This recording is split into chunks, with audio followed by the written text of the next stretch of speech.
Hi అండి అందరికీ. ఈరోజు వీడియోలో రవ్వ కేసరి ప్రసాదం బూరెలు ప్రిపేర్ చేశానండి. చిన్న చిన్న టిప్స్‌తో ఇలా ప్రిపేర్ చేసుకుంటే చాలా రుచిగా ఉంటాయండి. ఈ ప్రసాదం బూరెలనే హల్వా బూరెలని కూడా పిలుస్తారు. నేనైతే ఇది మిక్సీలో వేసి ప్రిపేర్ చేశానండి. గ్రైండర్‌తో పని లేకుండా, రోట్లో రుబ్బే పని లేకుండా సింపుల్‌గా బూరెలు తినాలనిపించినప్పుడు అప్పటికప్పుడు ప్రిపేర్ చేసుకోవచ్చండి. పూర్ణం బూరెలు తయారు చేయడం రాని వాళ్ళు కూడా ఈ బూరెలనైతే ఈజీగా చేసుకోవచ్చు. నేను ఎలా ప్రిపేర్ చేశానో చూపిస్తాను. మీరు కూడా చూసేయండి. ముందుగా మీ అందరికీ చిన్న రిక్వెస్ట్ అండి. నా వీడియోస్ కనుక మీరు ఫస్ట్ టైం చూస్తున్నట్లయితే ప్లీజ్ నా ఛానల్‌ని సబ్స్క్రైబ్ చేయడం మాత్రం మర్చిపోవద్దు. ఇప్పుడైతే ప్రసాదం బూరెలు ఎలా ప్రిపేర్ చేశానో చూపిస్తాను, చూసేయండి. ప్రసాదం బూరెలు ప్రిపేర్ చేసుకోవటానికి ముందుగా ఒక బౌల్ తీసుకుని దానిలో ఒక కప్పు వరకు గుండు మినపప్పు తీసుకున్నానండి. పొట్టు మినపప్పు కూడా తీసుకోవచ్చు. నేను గుండు మినపప్పు తీసుకుని దాన్ని నీట్‌గా వాష్ చేసుకుని ఒక 4 అవర్స్ పాటు నానబెట్టుకోవాలి. 4 అవర్స్ నానితే సరిపోతుందండి. చక్కగా నానిపోతుంది పప్పు అయితే. 4 అవర్స్ నానబెట్టుకున్నాను కదా! తర్వాత ఒక 2 అవర్స్ తర్వాత ఒక అరకప్పు వరకు ఇడ్లీ రవ్వ తీసుకున్నానండి. ఇడ్లీ రవ్వ కూడా కొద్దిగా వాటర్ వేసుకొని క్లీన్ చేసుకొని నానబెట్టుకోవాలి. ఇప్పుడైతే పూరీలు ప్రిపేర్ చేసుకోవటానికి ప్రసాదం ప్రిపేర్ చేద్దామండి. ప్రసాదానికైతే స్టవ్ ఆన్ చేసుకుని ఒక ఇత్తడి గిన్నె పెట్టుకున్నాను. దానిలో ఒక 2, 3 స్పూన్ల వరకు నెయ్యి వేసుకున్నానండి. నెయ్యి కొద్దిగా వేడైన తర్వాత కొద్దిగా జీడిపప్పు వేసుకొని ఫ్రై చేసుకోవాలి. జీడిపప్పుని చిన్న చిన్న ముక్కలుగా కట్ చేసుకొని వేసుకున్నాను. జీడిపప్పు అయితే చక్కగా ఫ్రై అయిపోయిందండి. 1 నిమిషం పాటు ఫ్రై చేస్తే సరిపోతుంది. వీటిని ఒక బౌల్లోకి తీసుకుని ఇప్పుడు అదే నెయ్యిలో ఒక కప్పు వరకు ఉప్మా రవ్వ వేసుకున్నానండి. ఏ కప్పుతో అయితే మినపప్పు నానబెట్టుకున్నామో ఆ కప్పుతో ఉప్మా రవ్వ తీసుకున్నాను. ఈ ఉప్మా రవ్వ ఒక 2 నిమిషాల పాటు ఫ్రై చేసుకోవాలండి. కొద్దిగా కలర్ చేంజ్ అయ్యే వరకు ఫ్రై చేసుకుంటే సరిపోతుంది. ఇదైతే చక్కగా ఫ్రై అయిపోయింది. ఇప్పుడు దీనిలో ఒక కప్పు ఉప్మా రవ్వకి 4 కప్పుల చొప్పున వాటర్ వేసుకున్నానండి. వాటర్ అయితే ముందుగానే మరిగించి పక్కన పెట్టుకున్నాను. ఒక్కసారి మొత్తాన్ని బాగా మిక్స్ చేసుకోవాలి. ఒక 2 నిమిషాలకే చక్కగా ఉడికిపోతుందండి. టైం కూడా ఎక్కువేం పట్టదు. హాట్ వాటర్ వేసాం కాబట్టి త్వరగానే ఉడికిపోతుంది రవ్వ అయితే.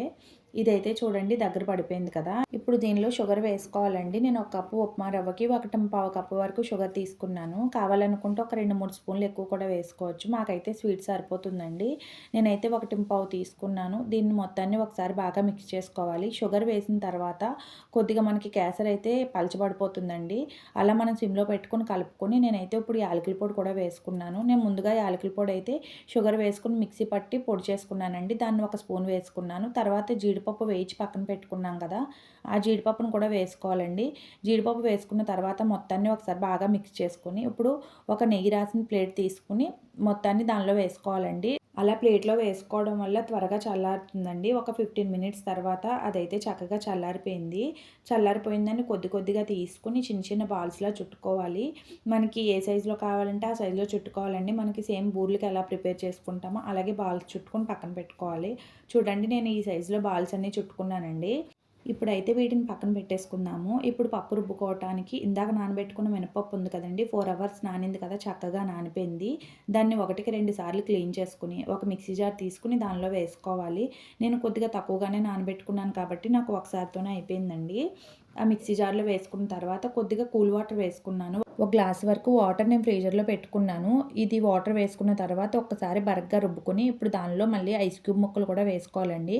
వేసుకుని పిండి మొత్తాన్ని చాలా సాఫ్ట్‌గా రుబ్బుకోవాలి. ఇలా ఐస్ క్యూబ్ వేయడం వల్ల మనకి రుబ్బు ఎక్కువగా వస్తుందండి. లేదు అంటే మనకి రుబ్బు మిక్సీలో వేసినప్పుడు తక్కువగా అనిపిస్తుంది కదా! వీటి మొత్తాన్ని ఒక బౌల్‌లోకి తీసుకోవాలండి. ఇలా ఐస్ క్యూబ్ వేయడం వల్ల పిండి కూడా మనకి బూరె వేసినప్పుడు మెత్తగా ఉంటుందండి.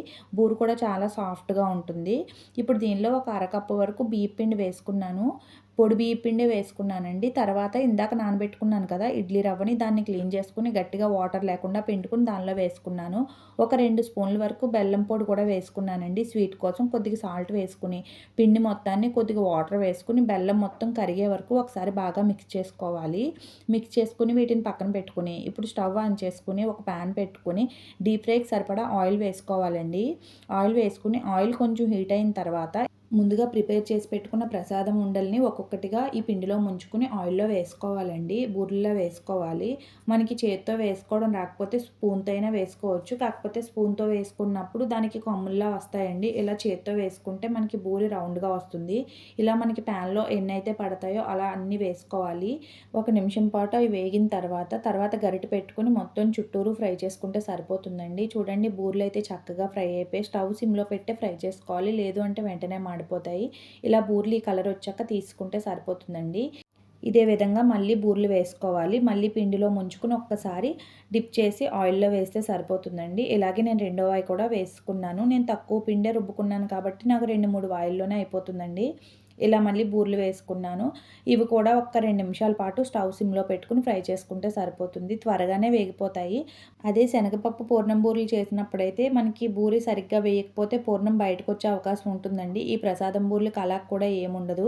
మనకి నార్మల్‌గా వేసినా సరే మనకసలు ప్రసాదం అయితే బయటికి రాదు. ఇదే విధంగా బూరెలు మొత్తం ఫ్రై చేసుకోవాలండి. చూడండి చూడటానికి చాలా బాగున్నాయి కదా!